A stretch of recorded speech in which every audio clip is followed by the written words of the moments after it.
So it's 1 o'clock, and it appears that the recording has started. And so we'll go ahead and get started. Welcome, everyone. I now call to order this work session of the Anchorage Assembly regarding compliance with AMC 26.40.050, fluoridation of water by the Bronson administration. It is Friday, January 21, 2022. We are noticed from 1 to 2 p.m. Ms. Camacho, would you call the roll, please? Yes. Ms. Allard? Constant? Here. Mr. Dunbar? Ms. Kennedy? Here. Vance? Here. Mr. Perez-Verdia? Thank you.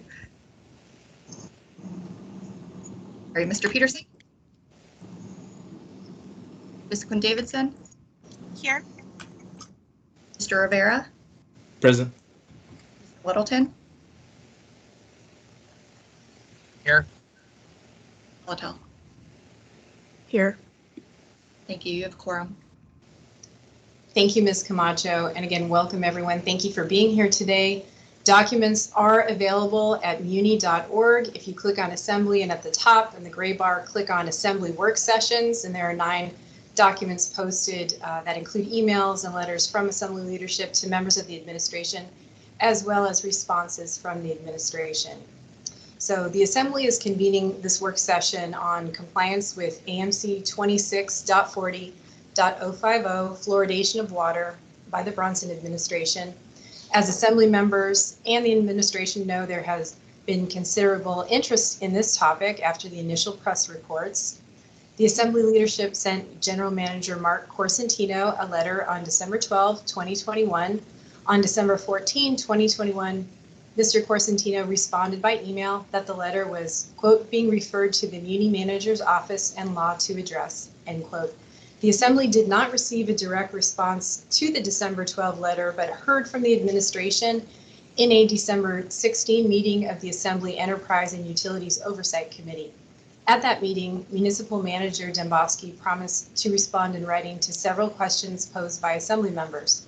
On December 17, Mr. Corsentino issued a press statement. The statement left many of the questions posed in the December 12 letter unanswered. After not receiving from Municipal Manager Dembowski the responses she promised to provide, Assembly leadership sent a follow-up letter on January 13. Deputy Municipal Manager Colby Hickel responded on January 19, but again did not provide answers to many of the questions posed in the original December 12 letter. Assembly leadership did receive an email this morning at 10:44 from Lauren Hughes, Executive Assistant to the Municipal Manager. The email contained a letter from Municipal Manager Dembowski, as well as the December 17 memo from Mr. Corsentino to Ms. Dembowski and data pertaining to the Eklutna facility. Assembly leadership is reviewing what we received this morning, though after initial review, it appears there may still be some unanswered questions. In this work session, we hope to create an opportunity to simply clear this up once and for all and get all the facts on the record. To that end, I appreciate Mr. Corsentino's appearance. I will be turning to Vice Chair Constant, who is also the chair of the Assembly Enterprise and Utilities Oversight Committee, to ask Mr. Corsentino a series of questions. Given that we only have 1 hour scheduled today, I ask that Mr. Corsentino be succinct with answers with a target of 1 minute so that we can ensure there's time for dialogue and questions from members. Depending on how the conversation flows, we may need to wait on questions from Assembly members until Mr. Constant has completed the series of questions. At this time, I now turn to Vice Chair Constant. Madam Chair, this is Miss Allard. Can I just acknowledge that I'm here, please? Sorry about that. Thank you, Ms. Allard. All right, thank you very much. Thank you for being here, Mr. Corsentino. Have a slate of questions, and we'll do our best to get through them all. If not, we'll figure out a strategy to get the rest of those responses. The first question, hold on. Hey, can we not do that? Thank you. Someone was cleaning their bathroom. Anyhow, So, Ms. Corsino, the administration acknowledged that the mayor toured the AWW Eklutna Water Treatment Facility on October 1st, 2021. Is that correct? Yes. And what was the purpose of the tour? A site visit. And It's what- conventional. It's conventional to have mayor visit. It's not uncommon to have mayors visit facilities. Yeah, I've actually been out there. It's a lovely facility. Good. And what time of day was the tour? Early afternoon, I believe. I don't. Do you remember when it ended?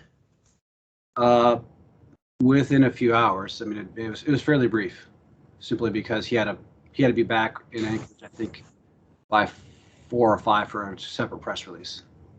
So maybe 1 to 4, 1:30 to 4. Honestly, I don't know. I can give you that information, but it was within a few hours. Perfect, thank you. And what non-AWWU employees were in attendance, you can remember? The mayor had his chief of staff and his deputy mini manager there. I also had invited Dan DePay there because we were going to do a tour at Asplund earlier that week, as he had some interest in it with the leachate issues we have with them. But he also is a water consumer, so I wanted him to, and I was getting to know him, so he was also invited in there. And then then the AU, I think that's it. From the AU side, we had several of my staff there as well. So you mentioned the chief of staff and Mr. Zapay. Was Ms. Hickle or the municipal Yes. manager there? I said the deputy municipal manager. That's Oh, I'm sorry, I didn't hear that. Sorry. Okay, then for your recollection, what AWWU staff attended the tour? I had my admin director who oversees safety and public outreach. I had my public outreach officer there, and then I had the plant superintendent and the plant foreman there. I think that's it, and myself.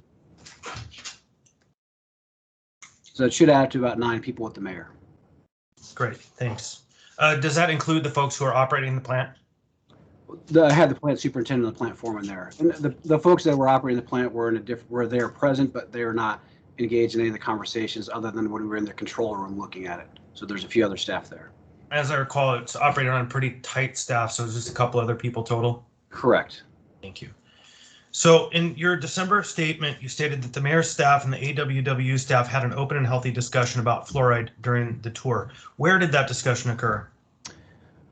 In the entryway, we were overviewing we have, if you've been to the plant, you'll understand this. We have a few displays of the Eklutna River, or the Eklutna Lake and the Eklutna River Valley.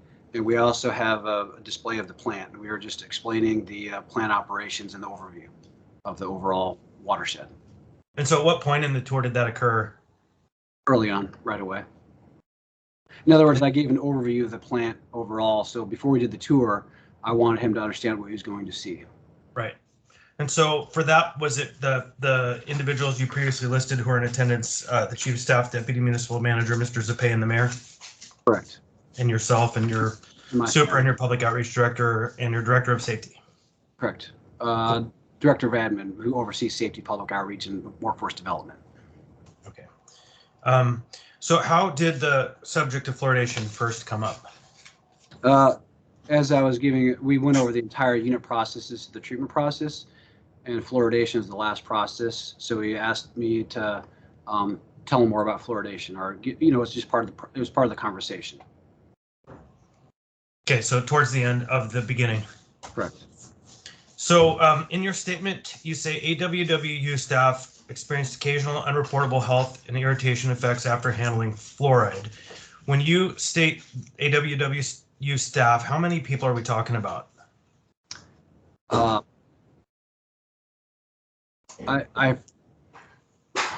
a good question, Chris. I'm not sure I can answer that, but the folks that handle the fluoride, which is, it rotates around staff. But I'm going to go based, I would have to defer to the plant superintendent and foreman to directly answer that. But it's been a couple, let's leave it at that. But it's a long-term known issue. Let's leave it at that as well. And I can elaborate if need be. Absolutely. What long-term known issue? What does that mean? Well, I'm going to, if you don't mind sharing my screen. Absolutely. if I can. Well, I guess I cannot. It doesn't look like I have that option. But what I'll tell you. Go ahead and email the presentation to Desiree Camacho, Deputy Clerk. I will, but here's what I'm going to show you. This is the Water Research Foundation report. It's about community water fluoridation for water utilities. It's the trade organization, and it speaks to the multifaceted issue of community water fluoridation, both the pros and the cons. And in that, one of the big components in there is there are, there's the ethical concerns, there's the health-related concerns, there's concerns about safety of the additives, concern for utility worker safety when handling additives, so on and so forth. So it's a known issue. It's an issue that's addressed to the best of anyone's ability, but it still resides. It'd be similar to going in your attic, playing around with the bad insulation and getting itchy and irritated when you're done. It's a similar type additive, silica, for instance. Right. So what's the number on that report there, the cover page, and would you email that to the clerk so we have it? If it's a large file, I will verify. I can't. I don't think it's confidential, Chris. But I'm okay. You can verify. But what was the number? CW4 something. It was web report number 4641 from the Water Research Foundation, dated 2015 or something. Yeah, as you make a reference to the attic and the issues of insulation, we definitely hire people in my house because they're pros at not getting hurt from it, and I don't, because it's what we would like is not people to get sick. So these concerns that were identified that caused the scenario to occur, what new steps has AWWU taken to address them? Since over the years, we've done a fair amount, and I thought that was. I'm going to refer to the memo from you. Maybe you just have seen. We have PPE protocols in place. Question number 3 in the December 17th memo that was resent this morning said, here, I'm just going to recite it if you don't mind. Which is, over the years, the Clutina staff had tried to limit fluoride dust in the operational mixed feed areas by regular washdowns, along with sealing joints, floor penetrations in the hopper feed chute. In addition, several years ago, there were some batches of fluoride that originated in China that was a more powdery product, which is a problem that caused issues with the feed system equipment. Subsequently, that vendor did not bid in the fluoride contract, and a different supplier from Europe provided a more granular product, which is less dusty and in all respects safer. Right. So the question specifically, though, and I want to just get it on the record, is since October 1st, since there was an action taken because of health and safety concerns, purportedly, what steps have been taken to change the workflow to ensure that that's not an ongoing concern? There is no additional steps. Okay, so and I long have heard that there's an argument to put in a positive pressure onto that part of the plant, and I would support the utility having a conversation about that. Well, we do have positive. We have an HVAC system. As a matter of fact, it was taken down shortly after that because that HVAC system went down and it was unsafe, which is why it got turned down separate. Understand, we take safety extremely seriously at the utility and worker safety. And when there's issues with safety, we take appropriate steps to get it reconciled and fixed immediately. I 100% agree that that's your practice. 100%. It's an interesting balance between what was stated and what's happened. Who was present for the health and safety discussion? Was it the same administrative individuals plus your director staff, the directorate, and yourself? I believe so. Anyone else? Not that I'm aware of. Not that I remember. So the administration has acknowledged that the fluoridation system was turned off at the mayor's direction for approximately 6 hours. Is that correct? Approximately correct. Yeah. And mechanically, how was the system deactivated? An operator went to shut the system down.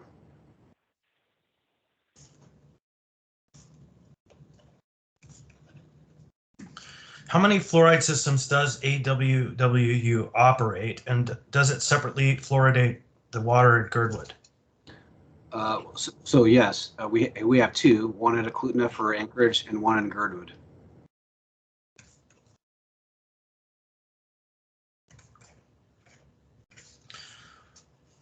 So was the other, are there just 2 then? What you just said, there are 2 systems, so really there are 2 control points and that's it for the whole system? That's correct. Awesome, that's good to know. Was the Gerdwood system turned off? It was already off. It was already off. Do you know for how long? It is, as a matter of fact, it's still off. for safety, actually for malfunctions. One of the things you have to understand about fluoride is overdosing fluoride is extremely dangerous and a severe health consequence. In Alaska, people have died and become sick from overfluoridation. That was in 1992 in Hooper Bay, 200 sick, 1 death. In 2010, at Joint Base Elmendorf-Richardson, they overfluoridated their system due to equipment malfunctions. I'm not aware of anyone getting sick, but it was they had to release public health information in the community, let them know what happened. They had to let the DEC regulators know they violated the Safe Drinking Water Act, and we ended up helping them by flushing out their system with our water. So fluoride it's a community health concern as much as it is a personal health concern. Done right, obviously, as everyone knows, it's good for your teeth. And yeah, there's many things to think about there. So how, if at all, did the immediate shutdown of the system relate to the health and safety concerns?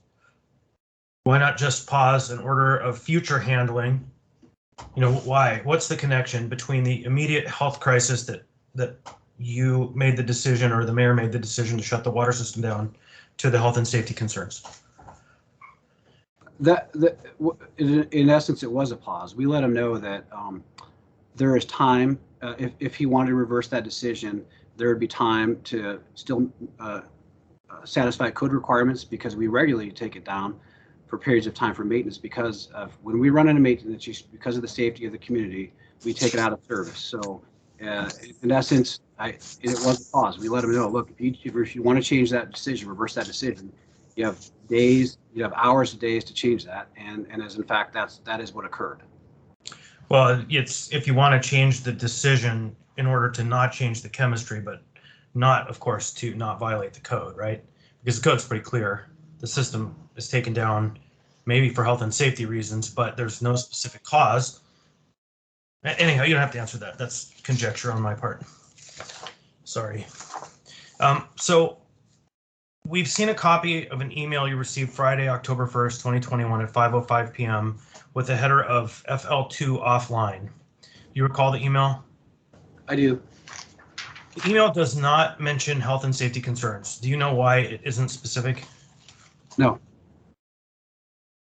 It was, I think the email's intent, the reason why it was sent out, so the next group of operators would know that Florida was shut down. It was probably done in quick haste, just to, hey, this is shut down. We had a discussion. It wasn't intended to be comprehensive, to elaborate every reason why it was shut down, but just to let folks know who are coming up with the next shift, hey, Florida's off, don't mess with it.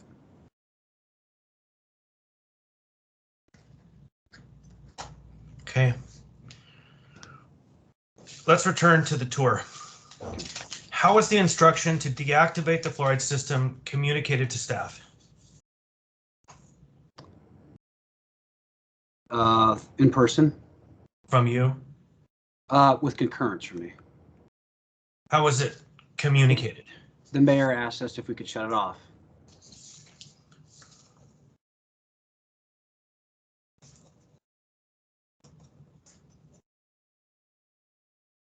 Did the mayor directly ask the staff and you concurred, or did the mayor ask you and you asked the staff? We were all we were all together. It was an ask. I don't know how to. And so at that point, you were with the operators of the plant, not just with the team that you previously identified. So the plant foreman was the one that shut it off. He was with us on the tour. Thank you. Who was the plant foreman for that day? Kevin Slack. Thank you. So would you once again put on the record why you believe the mayor asked you to do this? Give me a minute. Yep. As I alluded to in my press release, understand fluoride's a multifaceted issue. It's complex, it's controversial, but at the end of the day, there's risk associated with it. And so when he asked about fluoride, I tell him what I tell everyone, and I'm going to say it here again. The utility remains neutral on the addition of fluoride. It's a public health issue, and the assembly, it's in charter, it's in code. We've made a couple statements to let him know where it's at and resides. In his impression, after he also had heard about the health and safety complaints and concerns with it, And we also, I did essentially put an ask in there as well. This is important. The issue of fluoridation has come up several times in the last decade at the assembly level. I think I wrote it down 2011, 13, and 17. And the increase in opposition of community water fluoridation, as noted in that report, has occurred a lot. We've heard a lot of banter from at our board meetings from folks against it, and people in the last decade, even in Alaska, have voted to overturn fluoridation, Fairbanks and Juneau 1. My position was, look, it's come up a lot in the last decade, and if there's going to be a policy change at the local level, because that's the only people that regulate it, we would want to know that sooner than later.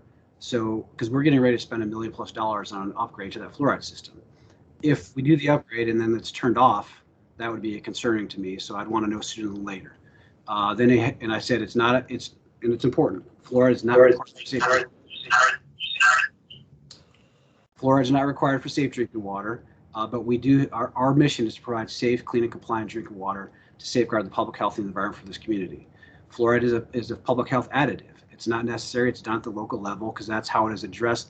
One of the major issues with fluoride community-wide around the United States, in the world for that matter, is that there are some ethical questions about forced mass medicine, right? And so, but the local representation, it's in their hands to deal with that. And so I suspected it could come up in the next few years because it had come up again. Like I said, 2011, 2013, 2017, I suspected it might come up again. I said, if it's going to come up to reassess fluoridation, let's have that decision thought through sooner than later so we can decide whether or not we're going to upgrade our system. And so he took everything he heard in context and said, well, can we just shut it off? I'm like, well, we can. We do it all the time. Per code, we are allowed to have it off for reasons, and we are still in compliance because it resides in our system for a long period of time, days to weeks. But it would, and he's like, I can take it up with the assembly. I can take it up with the press immediately. And so can you do it? And we said, we can, but be ready. He's like, well, we'll deal with this right away. And then we said, look, if you change your mind, it's easy enough to, as quick as we can turn it off, we can turn it back on. And so we make sure there's no code violations long term. Meaning it takes a long time for you to violate code. The stuff remains in our system. People will continue to get fluoridated for days, not hours, days, if not weeks and later. So from that perspective, I wasn't in a position where I was going to argue with him and say, no, don't do this. It was quick. It was surprising. Don't get me wrong. But in the logic in my mind, right, wrong, or indifferent, we deemed that to not be a threat, and we were okay with it. So we said, okay. And we recognized that he was going to take this up right away or change his mind. And in that respect, I wasn't going to disagree. That was the first time. I'll just leave it at that. Okay, so we may come back to that, but for now, I'm going to move on through the list of questions. This is a very good answer. Thank you very much.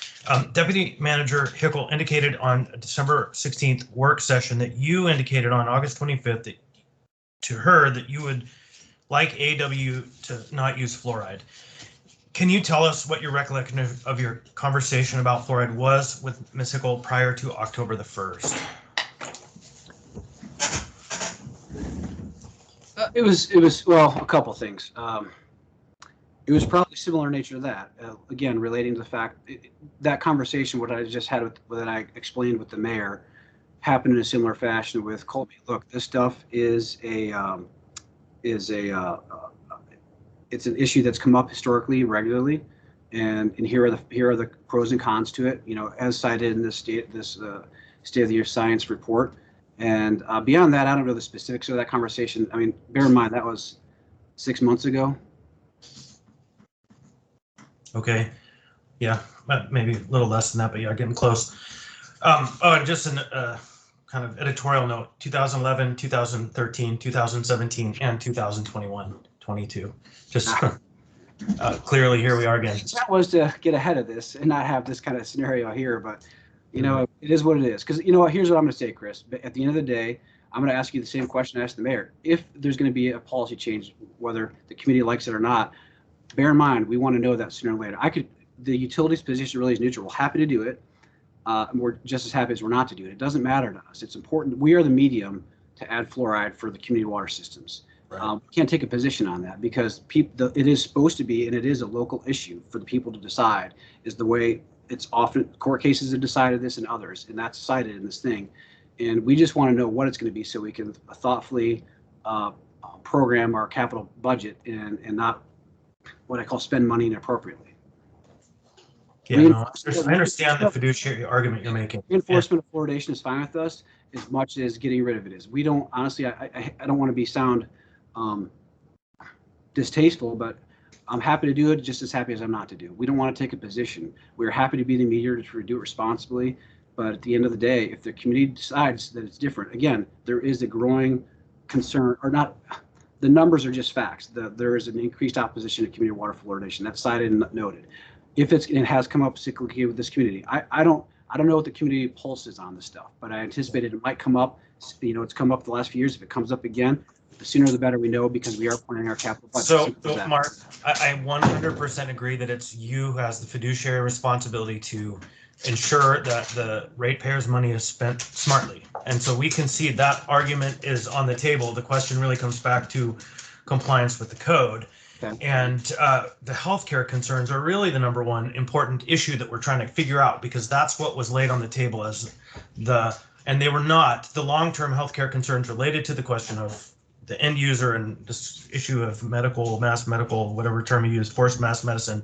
It was a critical message that staff were being injured at the workplace, which raises a bunch of concerns for us. And so did you raise the health concerns and safety concerns for your operation with Ms. Hickel before the tour when you talked to her in August, or any time between August and October? The irritation and health concerns with Florida were brought up then, yes. Yeah, with Ms. Hickel before in August. Yes. And I got to take a step back. Our operators, on both times, it was the operators that brought it up, not me, because they know more of it. And it's not, someone already asked the question. They're not OSHA reportable health concerns. They're irritations, they're known impacts. Like I said, it's like going in your attic. You're not going to, I don't want to elaborate on that, but what I'll do is refer you to the long discussion about that issue and these other reports.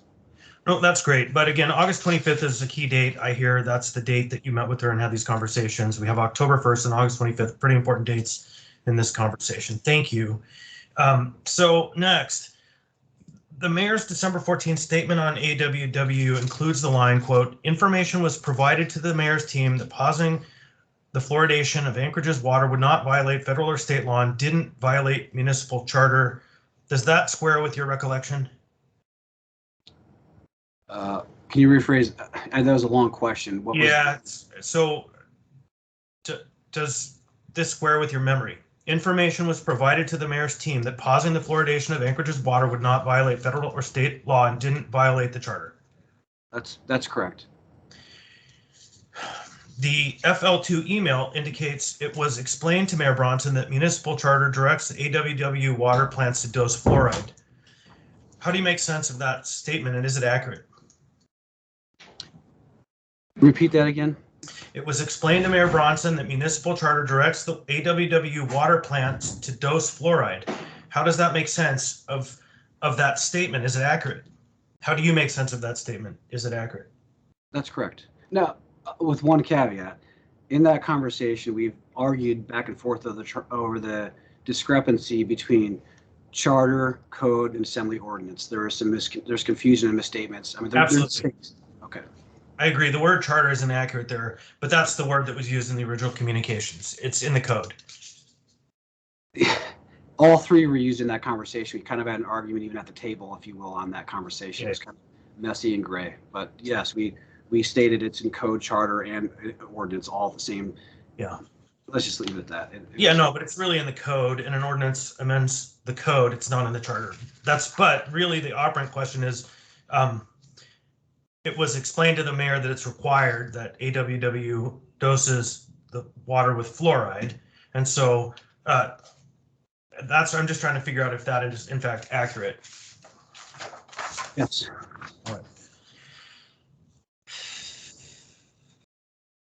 So did you make any attempts to, or the administration, to correct or clarify the statement in response to the email?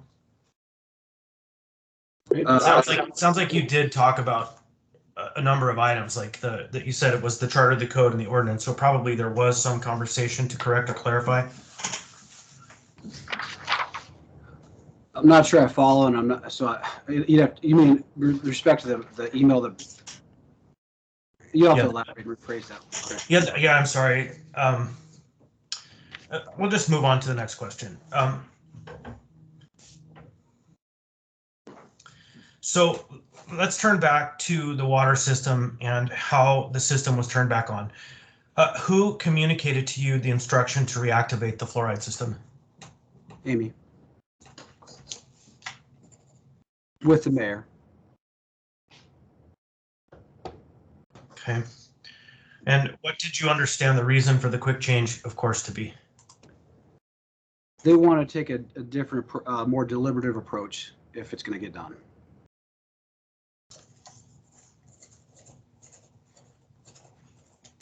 Or more thoughtful. It was done in haste for good intentions, but that can bite you. We'd rather take a different approach to make sure it's done more thoughtfully. That'd be my interpretation. Okay, thank you.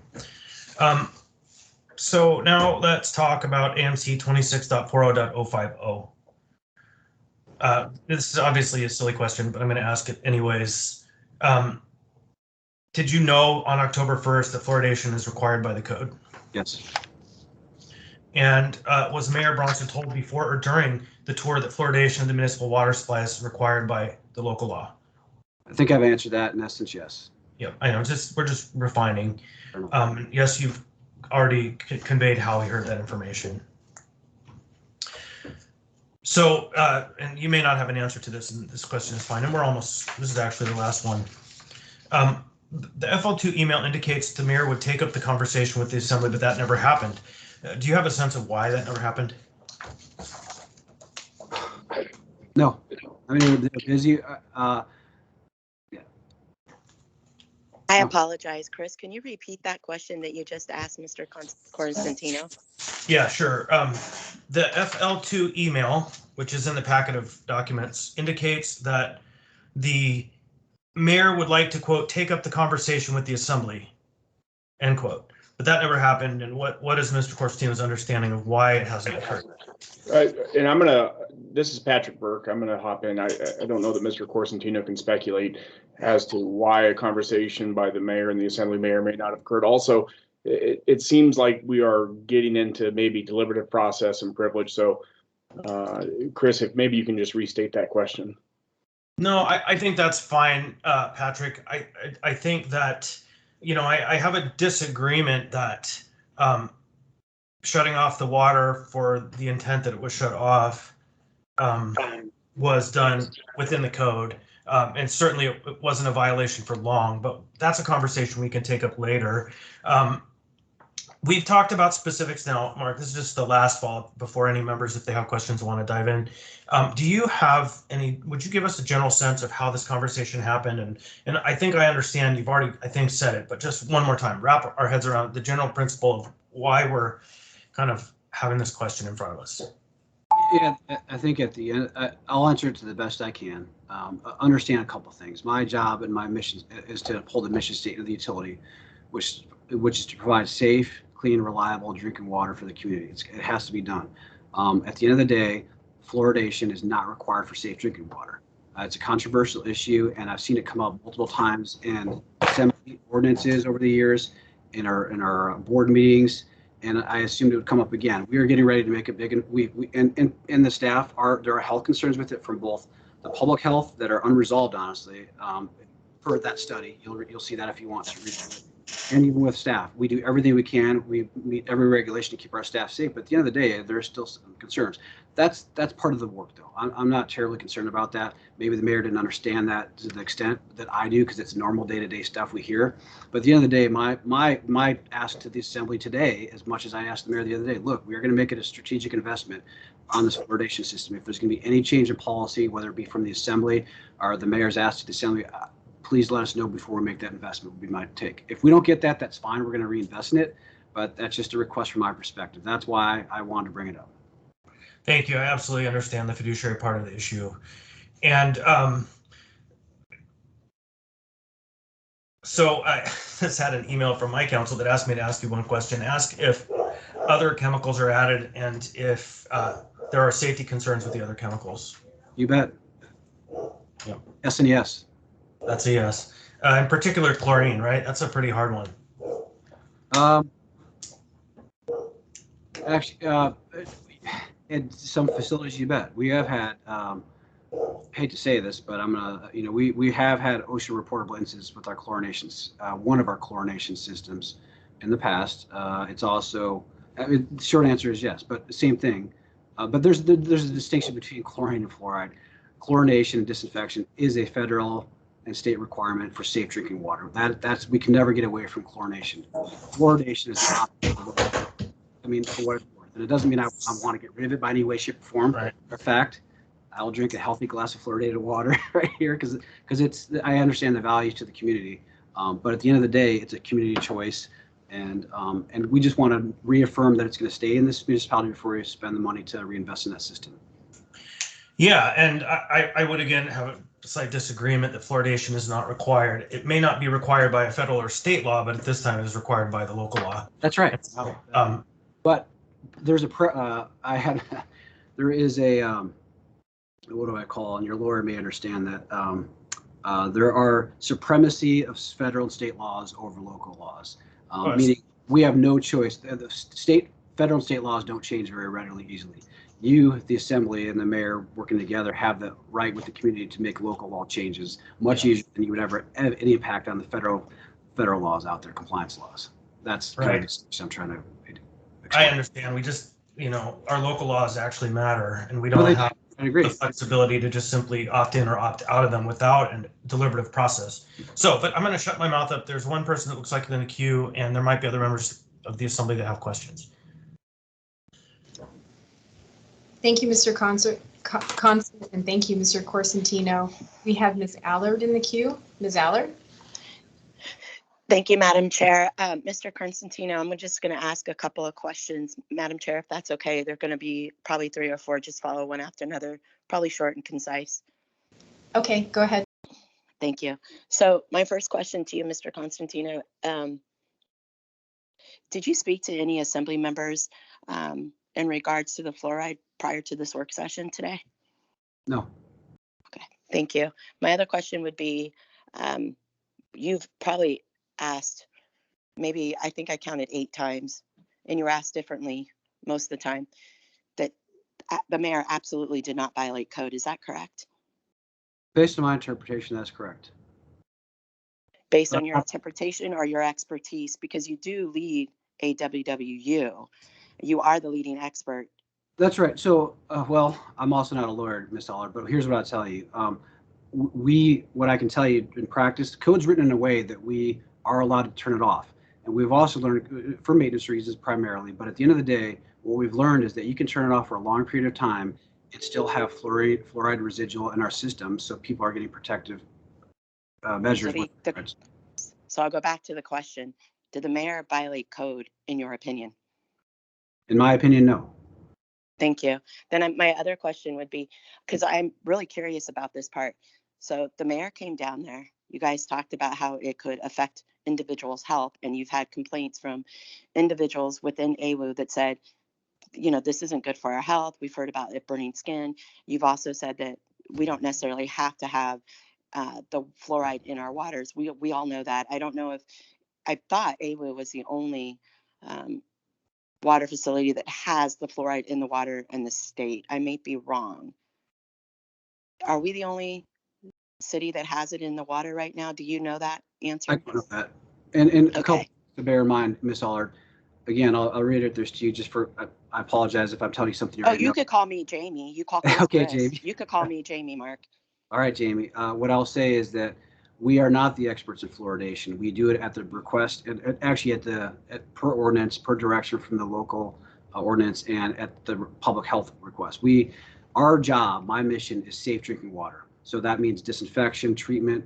Fluoridation is a supplemental additive for public health reasons for teeth, but that's not our primary objective. We add it, we're neutral on it. If someone tells us you must add it to public health agencies, we add it. If they tell us don't, we don't. We're going to fall over. We understand the issues, but we defer and refer all those issues to public health agencies. Really, I guess what I'm really just trying to hear is that you didn't disclose to the mayor it was in violation of code. And I'm kind of confused on, did the mayor look at you and say, can we turn the water off, turn it off? Or did you look at an employee and say, you know what, the mayor said, turn the water off, turn it off? And at that time, did you look back at the mayor and say, don't do this? Or, okay, Mr. Mayor, you're going to be violating code if it's turned off over this amount of time. But you can answer that. And then the bottom line is, the mayor didn't violate code. So I'm not really sure why we're having a work session, taking an hour out of our lives to just find out one simple question. Did the mayor violate code? And the answer is overwhelmingly no.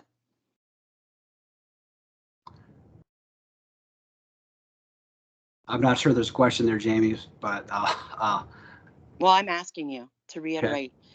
So my question to you again would be, did you look at an employee? Did the mayor look at you and say, ask that person to turn it off? Or you, as a director of AWU, did you ask that individual? Just curious.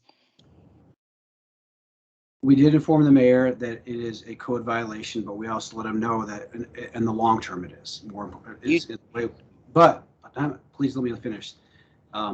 Yes, he asked us to turn it off, and I concurred. Okay, thank you.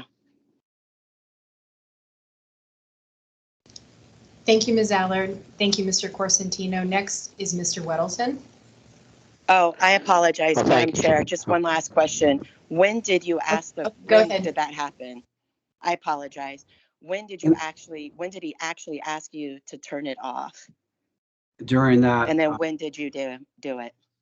Immediately. I didn't do it, but we had a plant foreman did immediately upon the ask, and then it was during the initial part of the tour before we got on the physical tour. We were during the roundtable. And okay, thank you very much. Thank you, Ms. Allard. Thank you, Mr. Corsentino. We'll go now to Mr. Weddleton. Yeah, can you tell us a little bit more? So it sounds like Gerdwood's been off of fluoride for some period of time. Can you tell us how long and why? Because again, one of the as our primary rule is safe drinking water, and fluoride actually has a contaminant limit that if you exceed it, as I've stated, you can get people sick and if not even death. And so because it's sensitive and we've ordered parts to fix it months ago. They got here. It still wasn't working correctly. It's on. It's also it's not part of the $1 million for Clutina, but it's also another project we're working on to get a long-term better fix for that. Gerdwood's had a checkered history, honestly, even before my time on having that fluoride system operate efficiently. It doesn't have staff there 24/7. It's more difficult to operate. At the end of the day, though, too, what's interesting, we don't take this as liberty. Our goal is to get it fixed, repaired, and on operation per code. But it does actually have natural chlorine fluoride in their water already. So they are getting fluoridated water. It's just natural fluoridation below the optimal limits per CDC of public health. The plan, if we can get some parts in place, we'll get it repaired again soon. But my goal, John, is to make sure that we don't overdose in fluoridate. That's a huge concern of mine. It's happened before plenty of times in Alaska with negative consequences. We don't want to be in there. And Gerdwood's a smaller system, so it's more sensitive to disruptions and changes in the way the chemical feed works. And that's as much as I can say. I don't know if that answers your question. No, that's fine. I guess the system's broken and you're fixing it is essentially it, right? That's correct. Yes. Yeah. Okay, great. Thanks. Thank you, Mr. Weddleton. Thank you, Mr. Corsentino. Next, actually, we'll go to Ms. Kennedy next, since she's not been in the queue, and then we'll go to you, Mr. Constant. Ms. Kennedy? Thank you, Madam Chair.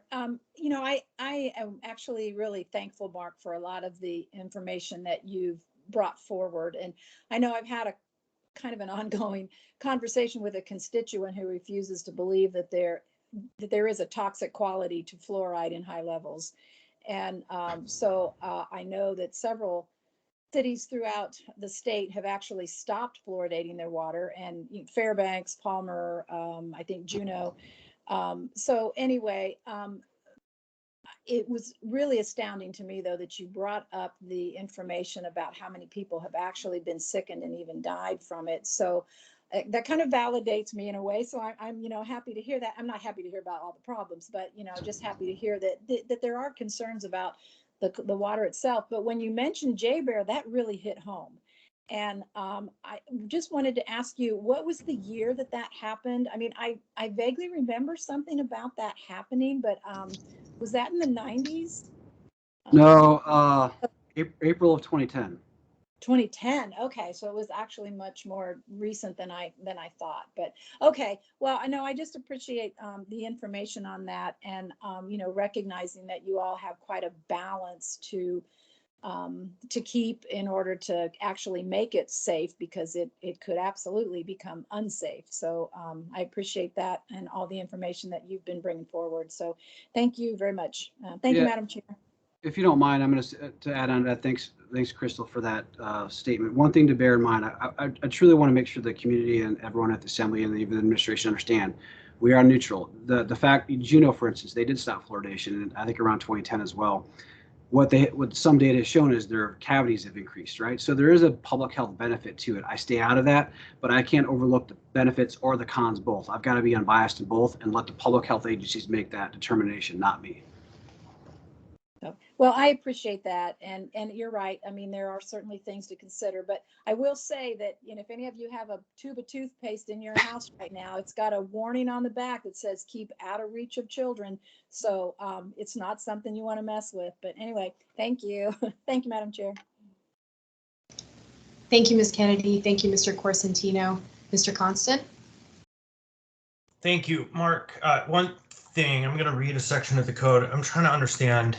I put that section of the code in the chat for folks that want to open it up themselves. And the website has a slightly wrong reference. Your AWWU website references code section 26.440.050, and that section doesn't exist. 26.40.050 is the citation. So in it, part A there reads, the manager of the utility is authorized and directed to continue supplementing the fluoride content of the water supply to maintain a level of not more than 1.3 million parts. So the code is very specific that we intend not to overdose the water, but you spoke about the under the lower limit. Where does the information that we can turn it off and there's enough fluoride in the system that it won't matter, it can go on for a long time and still meet the section of the code? Where in the code, or where does it come from that the fluoride level has a minimum level so we could let it run for a while and not violate this code section? Because to me it reads, is authorized and directed to continue supplementing the fluoride to maintain a level of not more than, not less than 1.3. Well, first and foremost, we don't. You may have to repeat the question, but what I can tell you without any amount of uncertainty, that code in our mind, and we operate in a manner that, first and foremost, we don't dose at 1.3. That's an old. No, that's toxic. Yeah. 1.3 is like bad. I wouldn't say it's bad, but it's not recommended. It's not the optimal dose. There are health concerns at that level that some have brought up. It's been lowered to 0.6 to 0.7 by the health agencies because, as Crystal already said, it's about in every dental product you can buy, and they recognize that dental fluorosis, skeletal fluorosis, all these things could maybe, they can't guarantee it doesn't occur at those limits of around 1.3 to 1.5. But that's my interpretation. Talk to the health agencies about that. So your question on the lower end, I'm not sure. What was your question? Okay, so what you said in your testimony here is that the mayor did not violate the code because there was no change in the fluoride level from the time that it was turned off to the time that they authorized to turn it back on. Okay. I don't see where there is a minimum level in the code that could be violated by leaving it off for X amount of time. But instead, I see there's a violation if you exceeded it. But what I read the code to say, and again, I'm not an attorney, but the code reads to me that authorized and directed to continue supplementing is the operating term there. It isn't until it reaches a low part of 0.5 parts per million or whatever. It's pretty specific. It says shall continue supplementing. Yeah, I think I understand where you're going to, but here's how I'm going to answer that, Chris. And if people feel we've violated code, my suggestion is audit us. Have the auditors do that and involve lawyers. Now, I have, because here's what I can tell you, Chris. We have to be able to take our fluoride system offline for maintenance. If you don't, you risk the public health in a worse scenario than by adding it at the right level. So we do. I've even had our regulatory attorney evaluate that conversation. My interpretation of code simply to say, yes, you do need to take it out for maintenance reasons. Now, was it extended a little more to the mayor than we had originally anticipated? I don't know how to answer that. That's you can have the lawyers dance around that issue all you want. We do take it out. We need to take it offline for maintenance purposes. Right. No, and I agree. I understand, and I think I generally agree with you. But there isn't a minimum level, and that's why. Not that's why. Eventually, if the mayor's decision had stood enough time, a month, 6 weeks, whatever, it would have gone to 0. Oh, that's correct. But his intent was to, the reason why I guess okayed it, again, he's the boss, not me, but the reason why I was, okay, I get it. He was going to take it up with the assembly and the public immediately. And if that, I'm not going to object to that. That's a policy decision between you and them. And we let him know, if you reverse that decision, you have time, in our opinion, where you will not be violating code, because there's going to be plenty of fluoride in the system. And then they did reverse the decision at the end of the day. For what it's worth. I mean, I don't know. Yeah, I think I disagree with your interpretation of the code, but that's, fair. Good people do that from time to time. And, to me, it reads authorized and directed to continue supplementing. And the violation of the code occurred when it was turned off, in my opinion, but we can talk about that more later. And honestly, with an audit, if you want to change code, knock yourselves out, but I will not be engaged in that, because I need to make sure we protect the public health of the community. Yeah, no. I'm actually confident in your water, 100%. Okay, thank you, Chris. 100% in your operation. Why? There are other things I raised questions of confidence about, but thank you, Madam Chair. Thank you, Mr. Constant. Thank you, Mr. Corsentino. We will go back to Ms. Allard. Thank you. I have a question actually for Mr. Constant. I'm just trying to figure out what is the meaning of this, since we know the answer is that the mayor didn't violate code. But my question to you is, what are we looking for as an outcome for this meeting? Madam Chair? Mr. Constant, since the question was addressed to you, feel free to reply. I will just say that, go ahead. I'll be brief. First, there is no agreement that a code wasn't violated. There's an assertion, and that's now in the factual record, and it's credible, but it's certainly worth having a conversation about. But really, I think the answer to your question comes back to what the chair said at the very beginning of the meeting, that the purpose of this is to air out all these questions so that we can have solid answers and be confident in the facts. That's it. Okay, thank you, Madam Chair. I guess, so you're not looking for some sort of outcome from it, even though we got all this information and emails. You're just looking for the questions to be answered, but we're not looking at, okay, what's the overall outcome and gain from this meeting? Thank you. Thank you, Ms. Allard. I put myself in the queue, and just first to respond to that, again, as Vice Chair Mr. Constant said, the purpose of this work session is simply to get answers to some of the questions that were not answered by the previous responses, and just get that on the record and clear it up and move on. I had a couple of questions, and thank you so much, Mr. Corsentino, Mark, for being here for this conversation. Very much appreciate it. Do you know if the AWU workers are still suffering from the same health issues today as they had indicated in October? And if so, what's the plan for addressing those issues? Yeah, it's a good question, and the short answer is the same concerns that have been that workers face with respect to fluoride, irritations, and worker safety issues. Like I said, they've been honestly, they've been around since fluoride's first been put in the water system, since 1945 when it first started getting put in. And Anchorage just first started in the 1950s. They're ongoing issues. It's like any job that if you work as a roofer and you're chained off on the roof, you're still going to have a fall threat, even if you're chained off and everything. This is one of the job hazards, and we do everything, I mean everything with PPE to make sure they are safe. But at the end of the day, there's still a risk, and I'll call it a mild hazard. I mean, it's a hazardous chemical, and so we do everything we can to mitigate that. At the end of the day, that's part of the job. There are risk in jobs, especially operator type jobs, and everything they do. So if there's more we can do, we would. But we've done everything we can, we believe. Obviously, if things change, there's better protocols and practices, we're open, but we have not violated any sort of OSHA regulation. We take care of our employees, and we have that much confidence. At the end of the day, they may just, if you know you're working on a job that has a hazard, you may just complain about it because it's just there. It's a risk. Thank you, Mr. Corsentino. And again, really appreciate this time to ask you questions and have this conversation. How long would it take when fluoride is shut off to see like a difference or a change in terms of it affecting employees? Or is it just in the actual administration of the fluoride then that there is irritation? The fluoride handling is the irritation. You know, Okay. it's a dry chemical that's sometimes dusty. That's the irritating part that gets on, that can get on you, even if you have all the PPE on. And like Priya said, HVAC systems in place. So it's only when they're loading that chemical feed area that they're exposed to that. Okay, thanks. I just had one other question. Early on when we received some inquiries from constituents, and there were some questions that perhaps this, shutting off the fluoride might be tied to efforts to save money, and further speculation about costs associated with a new fluoride plant. And I mean, has the issue of saving money, has that factored into any of these conversations with fluoride? I'll factor in right now. I think I've said that. Look, we will fluoridate per code. We always will. But the community should be involved in that discussion for reinforcing it or not. I mean, like I said, I could carry the way.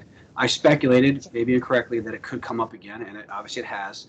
And because like I said, it's documented well. There's a growing, right, wrong, or different resentment by some with community water fluoridation. If there's going to be a policy change, which is in your hands, Assembly, take it up so we are either reinforcing it or not before we make this investment to fluoridate. Because what I don't want to do, and I think I've said it and probably repeated it like too many times already, we don't want to reinvest a significant investment in fluoride and have it no longer be implemented, because we could use that money elsewhere for our safe drinking water, which is what we prefer to do if it's not going to be employed anymore. Understood. Thank you so much, Mr. Corsentino, and Mr. Constant is in the queue. Go ahead, Mr. Constant. In one of the communications from the Deputy Municipal Manager, it was stated that you repeatedly asked the administration to remove the fluoride from the water. Is that an accurate perception? From my perspective, it is, yes. So you did, in fact, ask them to remove fluoride from the water? No, I did not. Not that I remember. Right. So it was, yeah, the reporting stated that you repeatedly asked the administration to remove fluoride from the water for safety reasons. I'll find the document and share it with you later, but it's okay. I think you answered, you don't recall it. No. Is that a fair characterization? No, I don't remember how you asked the question, but the question was, the municipal, it was in the meeting, it wasn't in the document, stated, the Deputy Municipal Manager stated that you repeatedly asked to have the fluoride removed from the water. I don't remember. Our memories are different then, because I don't remember that conversation. That's fair. Thank you. And with that, Mark, I'm sorry that we're in this process. You've done a great job. And again, I reiterate. Actually, I actually have one more question. Hold on, Ms. 100% confidence in your operation of this utility. Thank you. Thank you, Mr. Constant. Thank you, Mr. Corsentino. And Ms. Allard is back at you. Go ahead, Ms. Allard. Thank you, Madam Chair. I'd actually like to I'd see if Ms. Colby Hickle is on. I want her response in regards to turning off the water and what Mr. Corsentino just said. Could Ms. Hickle speak up, please?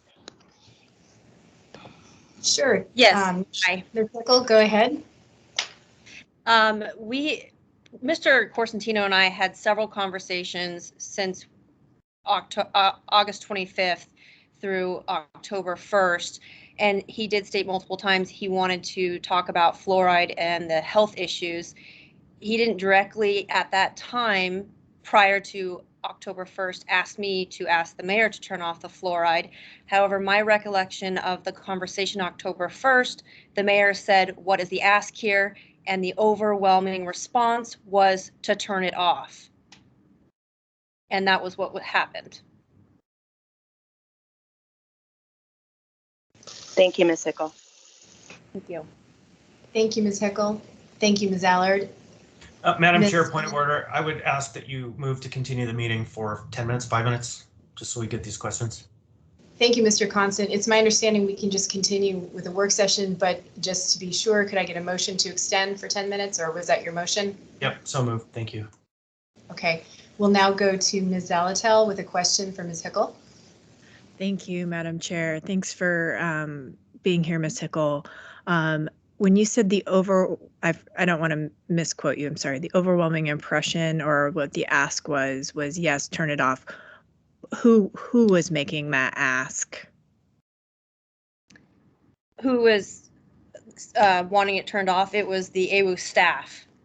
The They staff. we were all in the, yes, ma'am. And that And really, was I don't think the main, go ahead. and that was an impression you got from the visit. Am I correct? I'm just trying to piece together what we've kind of switched gears with a whole nother person. So I'm just trying to get a little bit of background on where that impression came from that led you to say that that was what the ask was for the mayor. Yes, ma'am. Based on the conversations and the staff reaction, they wanted the fluoride to be turned off. Okay, and they is the AWU staff that you met with and Yes. spoke with during the facility tour. Yes, on August 25th and October 1st. I had two conversations with the AWU staff, and it was an overwhelming, we don't want to deal with the chemicals. Okay, thanks for the clarification. And they wanted to turn it off due to health reasons. Okay, thank you.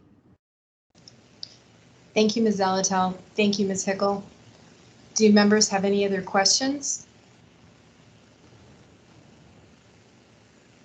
I'll just pause to allow for folks to either unmute or get in the queue.